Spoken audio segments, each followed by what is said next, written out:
Hello, friends. Hey guys. Thanks for joining us for another week of history. Yeah. Yeah. All right. As I said last week, this week's lesson is on a woman whose name is almost forgotten to time and whose story is one that needs to be told. So, have you ever heard of Henrietta Lacks? Henrietta Lacks. No. Okay. Although more and more people are learning of her name, many people still do not know who she is or the fact that most of us have been affected by her. And we might also possibly carry some of her DNA. Hmm. Now, we are no scientist or doctor, so I implore you to look into this more yourself if you want more of like the scientific side, because Googling now. I'm not. I will try to explain some of this stuff, but it is really best if you look it up for yourself because Henrietta Lacks was a woman who, while undergoing treatment for cervical cancer, had cells removed from her body against her will that have been used in medicine and science for over 70 years. Holy shit. To understand this, let's look at her cells. Henrietta had a biopsy done for her cancer in which doctors were able to create the first immortalized human cells. Immortalized? These are cells with a mutation that caused them to proliferate indefinitely. Hmm. These cells are then used for medical research. Henrietta's cells are still being used to this day. What? So, who was Henrietta? Born Laurietta Pleasant on August 1st, 1920, Henrietta was born to parents Eliza Pleasant nee Lacks and Johnny Randall in Roanoke, Virginia. No one really knows when her name changed, but everyone called her Henny. When she was 4, her mother passed away while giving birth to her 10th child. Wow. No, just no.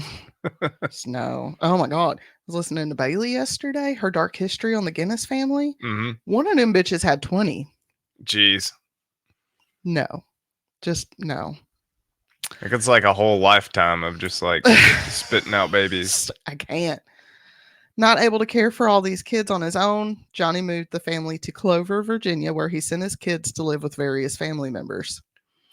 Henrietta ended up living with her grandfather Tommy Lacks and her cousin and future husband David Day Lacks. Well, I mean, according to some people, she'd still be alive, right? If she's got cells floating around. hmm They lived in a 2-story house that had once been slave quarters on a plantation that had been owned by Henrietta's white great grandfather. Hmm.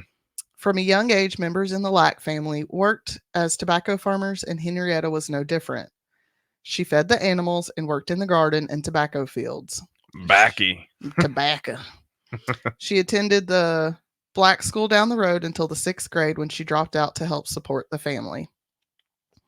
In 1935, at the age of 14, Henrietta gave birth to a son, Lawrence Lacks. In 1939, Henrietta gave birth to Eliza Lacks. Both children were fathered by her cousin Day. Likely due to inbreeding, Eliza had epilepsy and cerebral palsy. Actually, it's Elsie, sorry. And again, I'm not judging. It was a different time. It was just different back then. Yeah. It is what it is. On April 10th, 1941, Henrietta and Day got married and later that year moved to Turner Station, the largest historic black community in Baltimore County, Maryland. This move was at the urging of their cousin Fred Garrett, who ended up being drafted to fight in World War II shortly after their move. Due to being drafted, Garrett gifted Day his savings account. With these funds, Day was able to purchase a house. Probably due to their Catholic faith, Henrietta and Day would go on to have 3 more children: Sonny Lacks Jr., born in 1947, Deborah Lacks in 1949, and Joseph Lacks in 1950. Joseph would change his name to Zakaria Bari Abdul Rahman after he converted to Islam. Rahman was Henrietta's last child, as just 4 months later she would be diagnosed with cervical cancer. Rahman sees his birth as a Go away, Star. miracle, as he had to fight against the cancer cells to grow and be born. Around the same time, Elise was admitted to the quote hospital for Negro insane end quote, which would later be renamed Crownsville Hospital Center until its closing in 2004. Elsie, I want to call her Elise. It's Elsie.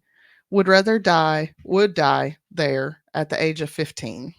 Mm. Some historians believe she may have died after being subjected to pneumoencephalography, which is the practice of drilling a hole into the skull, draining fluid from the brain, and replacing it with oxygen or helium for X-rays. Oh,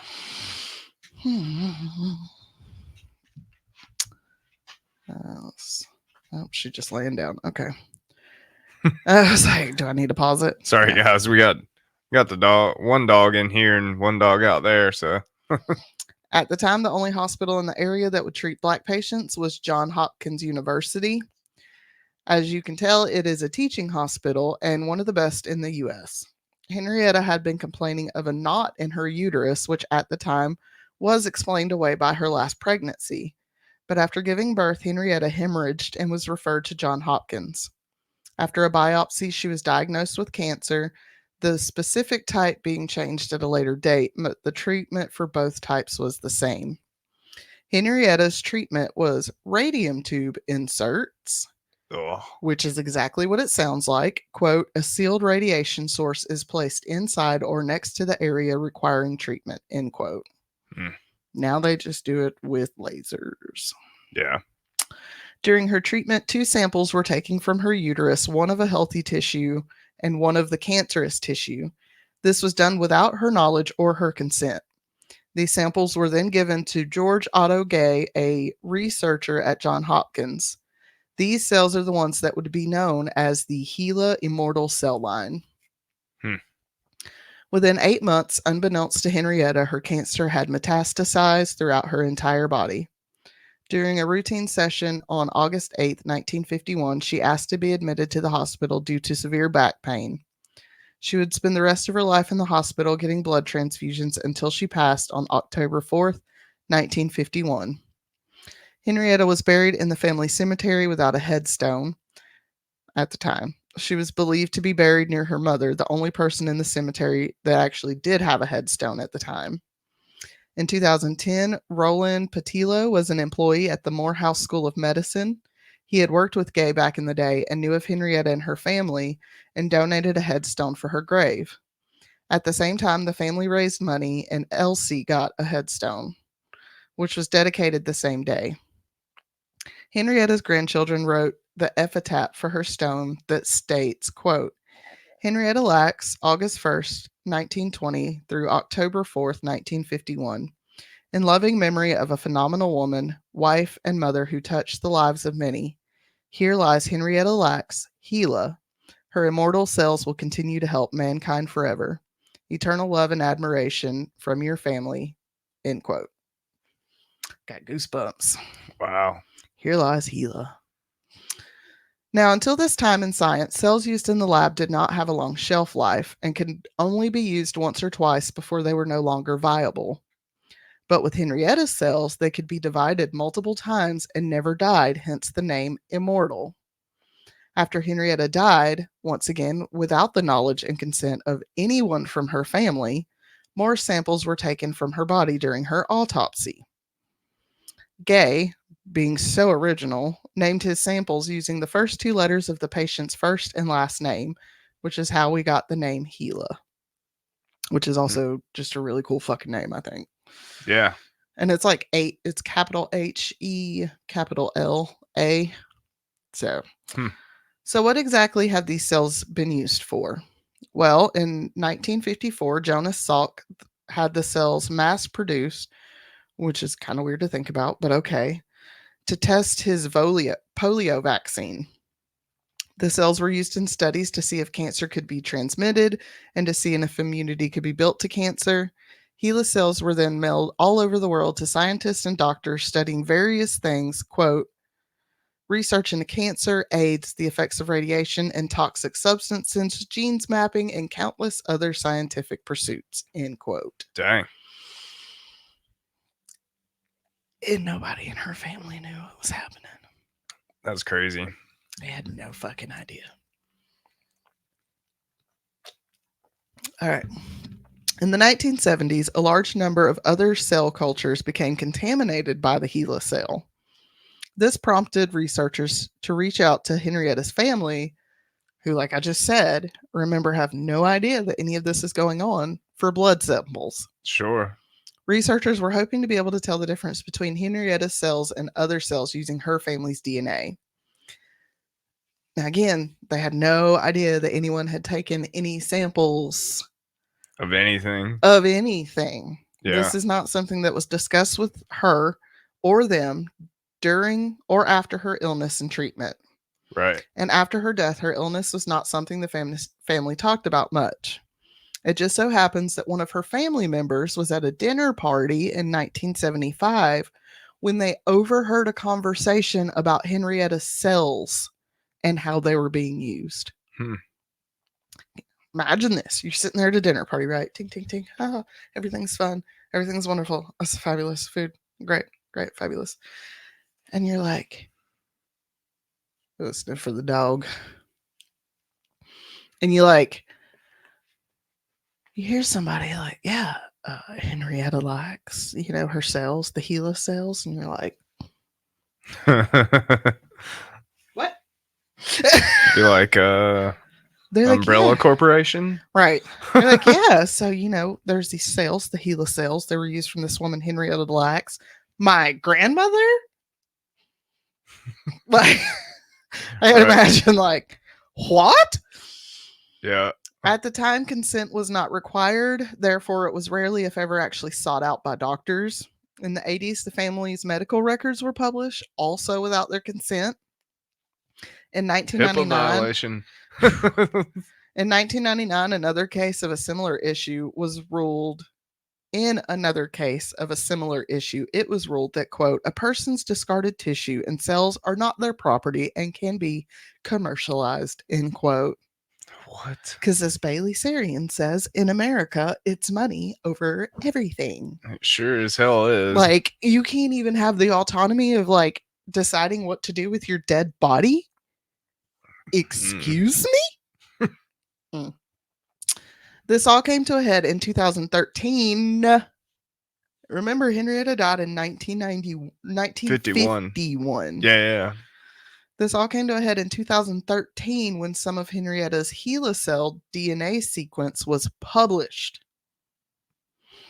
This concerned her family as they were worried about what information could be gleaned from her DNA about both Henrietta and her family. Another group working on a different sequence submitted their research for publication through NIH, or the National Institutes of Health. In August of 2013, NIH and the Lack family reached an agreement that gave family limited control over how the DNA from those two studies would be accessed. Sure. 2 family members also joined the committee that regulated access to the data, and the NIH promised to acknowledge Henrietta in scientific papers. In 2021, the family estate filed a lawsuit against Thermo Fisher for, quote, profiting from the HeLa cell line without Lack's consent, asking for the full amount of Thermo Fisher net profits, end quote. Oh, shit. In July of 2023, the case was settled, though we do not know the terms of the settlement. And it really doesn't matter. What does matter is that people learn about Henrietta and how she has impacted the medical and scientific community. Sure. Some people already know of Henrietta and have been going about making sure she gets the recognition she deserves. For sure. In 1996, the Morehouse School of Medicine had its first annual HeLa Women's Health Conference. The date of the first conference, October 11th, 1996, was declared Henrietta Lacks Day in Atlanta by the mayor. Every year, Turner Station, Henrietta's old home, celebrates her. In 1997, then Maryland Congressman Robert Elrich presented a congressional resolution recognizing Henrietta. In 2011, Henrietta was posthumously awarded an honorary doctorate in public service from Morgan State University. That same year, the Evergreen School District became the first organization to name a school building after her, followed by Johns Hopkins in 2018. Nice. 2014, Henrietta was inducted into the Maryland's Women's Hall of Fame, and in 2020, the National Women's Hall of Fame. She's got a nail color after Oh, yeah. Uh, well, she also in 2007 got a minor planet in the main asteroid belt named after her, That's awesome. 359426 Lacks. That's cool. In 2021, the Henrietta Lacks Enhancing Cancer Research Act of 2019 was passed. It states, quote, the Government Accountability Office must complete a study about barriers to participation that exist in cancer clinical trials that are federally funded for populations that have been underrepresented in such trials, end quote. In October of 2021, a statue of Henrietta was unveiled at Royal Fort House. This statue is historic, not just because of who Henrietta was and what she did, but the creator was Helen Wilson Rowe, and this was the first statue of a black woman made by a black woman in the UK That's cool. in 2021. Yeah. That was 3 years ago. Right. Britain got some issues. Yeah, they do. The same month, Henrietta's son Lawrence was given the Director General Award by the WHO, not the band, the World Health Organization. Oh, no. I know. I know. The chief scientist said, quote, I cannot think of any other single cell line or lab reagent that has been used to this extent and has resulted in so many advances, end quote. Right. Now, for all the people upset about removing Confederate statues, this is the kind of stuff that should have been there in the first place. For sure. In Roanoke, Virginia, the Lee Plaza, named after General Lee, had been renamed Henrietta Lacks Plaza. Hell yeah. After the George Floyd murder, General Lee's statue was removed from the square. And in October of 2023, a new statue of Henrietta was unveiled in the park. That's cool. In June of 2023, a new school in Aldie, Virginia was named Henrietta Lacks Elementary School. A woman named Rebecca Skloot, sorry. It's the tism coming through. Skaloot. Skiddly-doot.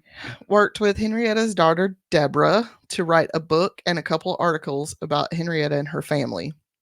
The book, titled The Immortal Life of Henrietta Lacks, was then turned into a movie by Oprah Winfrey and Alan Ball by the same name, which was released in 2017. Nice. Kadir Nelson was commissioned by HBO to create a painting of Henrietta. That painting was later purchased jointly by the National Museum of African American History and Culture and the Smithsonian's National Portrait Gallery. Nice. Quote, the wallpaper in the painting is made up of the flowers of life, alluding to the immortality of her cells. The flowers on her dress resemble images of cell structures, and the two missing buttons on her dress symbolize her cells taken without her permission. I get goosebumps talking about this stuff. Yeah. And also, it's cold. Why is it so cold? It's getting that time of year. I love it. Bro, it's going to be in the 90s again next week. So, yeah. Stupid mountain weather. Henrietta's son Lawrence. That's North Carolina. Yeah, especially up here in the mountains. If you don't like the weather, just wait about 5 minutes. Yeah. Henrietta's son Lawrence and daughter-in-law Bobette, I love that name, Bobette, wrote a short digital memoir called HeLa Family Stories, Lawrence and Bobette. Playwright J. Nicole Brooks wrote HeLa, a play.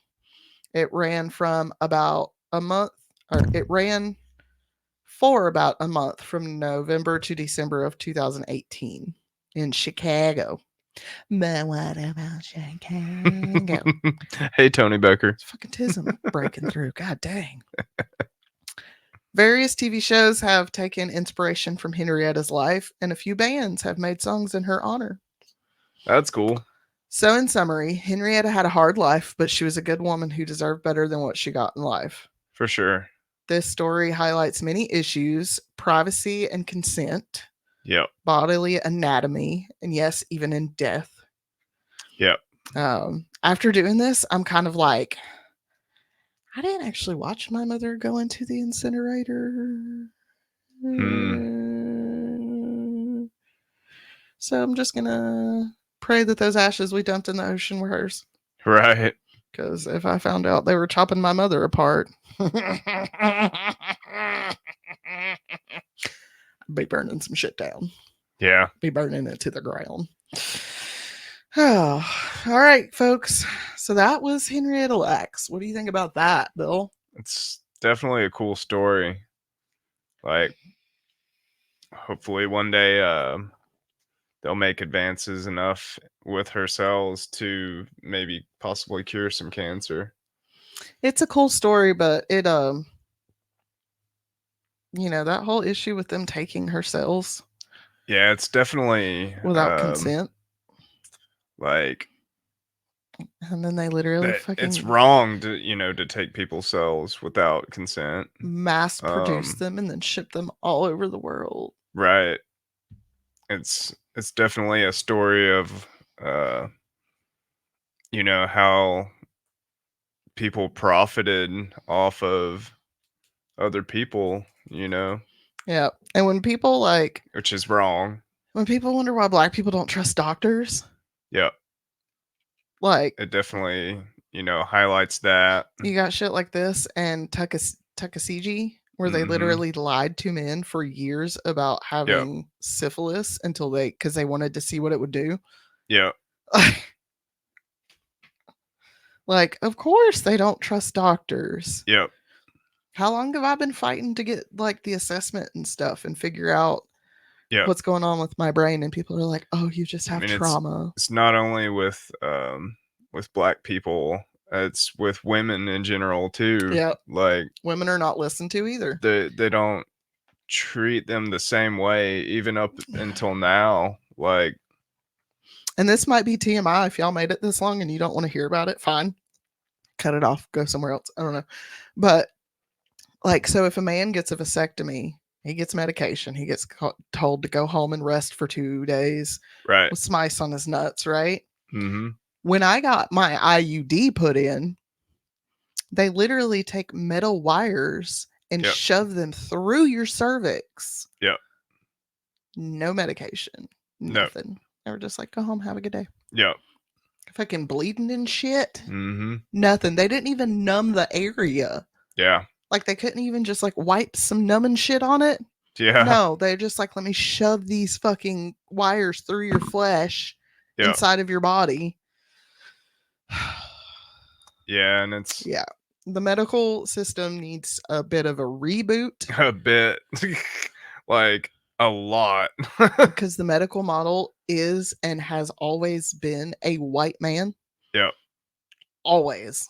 And they don't even study our bodies. No. They don't study our bodies at all. They were using like fucking window fluid to test pad products. I mean they need to shift it away from making money and actually doing good for people. Of course they need to, but they're not Like, going to because money, money, money, money, money. yep. Like, and I get it. I'm also like, I need money, money, money, money, money, money too. But like, I want money because I want to be able to help people. It's such an evil industry. It really is. It's Like, it's disgusting. just pure fucking evil. Just pure evil. The fact that you could literally take just steal pieces of someone's body To make money. to make money. Yep. To make money. And I get there's also the science aspect of it. It's great. It's fascinating. Just do it with consent. And you can save lives, There's but many people. Go ahead. it's like subjective over making money. It's like, yes, you can Like, save lives, but you're also, I don't know, just, and doctors have to make that choice yeah, whether to make money or to save lives, and that's just fucking evil in my book. it really is. It really is. Um, Like, you're gonna charge somebody like hundreds of dollars for insulin that is gonna save their life, and it's just fucking evil. when it literally takes $5 Yep. to make a vial, Yep. and you want to charge them $300 Yep. for a single vial. Like, I don't know. It is shitty that they have to make that choice, but on the same hand, it's a choice they make. Yep. They can choose to save lives and not make as much money. Yep. Because they're doing it for the right reasons. Yep. And like, yeah, okay, we need cells, we need DNA, we need bodies so we can do research and studies. Just Yeah. ask people for their fucking permission. Yeah. There's plenty of people who are willing to give up. Sorry, guys. Oh, go. That dang alarm. Why won't it go away? And There we go. then use it to help everybody, Yeah. not just white rich men. Yeah. And like, I don't know. I don't know. Because yeah, like they took her cells. You have the issue of like they took her cells without consent. Then they did a good thing where they did science with it. But then again, once they did the science with it and figured out the cures for stuff, they're going to be all like, oh, well, we're going to charge you an arm and a leg for it. Yep. And And then not nobody give, else can get it and except not, for rich white men. yeah, and not give her family any profit from it whatsoever. Yep. None. So, Use it to help everybody. I'm glad I Black, got, white, Asian, yeah, indigenous, like the human race, everybody. the one race, the human race, just the human race, For sure. you know. So yeah, I'm glad I got to cover that one. That one's been Henrietta's been bouncing around in my head for a couple of years now. Yeah. Since I learned about her, and I'm like, I need to tell people her story because oh my god, For sure. how are you just gonna do that? The immortal Henrietta. The immortal HeLa. Yeah, that's crazy to think. I don't know if they actually like put her cells in any stuff that we use, but Could be, yeah. could be interesting to think we all could have a little bit of Henrietta in us. Yeah. All right, guys. Trippy to find out she's in like a multivitamin. So like everybody's family now. Yeah, right. It would be crazy. I mean, we're all related. Somewhere down the line. We all come from one black woman in Africa, so right. It is what it is. Y'all don't have to like it, but it is what it is. All right, guys. Well, I hope you enjoyed this episode. Sorry it's not as long as the first two, but it's very interesting still. I just wanted to get it out there. You guys share this stuff around, like, rate, review, all that good jazz. For sure. Every share button you hit helps us out. Yep. Every like button, every subscribe, all that good stuff. All right, guys. We Give love us some you. comments. We love that stuff. For sure. Come back and see us next week when we have a sticky sweet disaster to tell you about. Oh no. Oh yes. Oh yes. Sticky. I knew that was gonna come up. All right, guys. We love you, and we'll see you next week. Love you guys. Bye. Bye.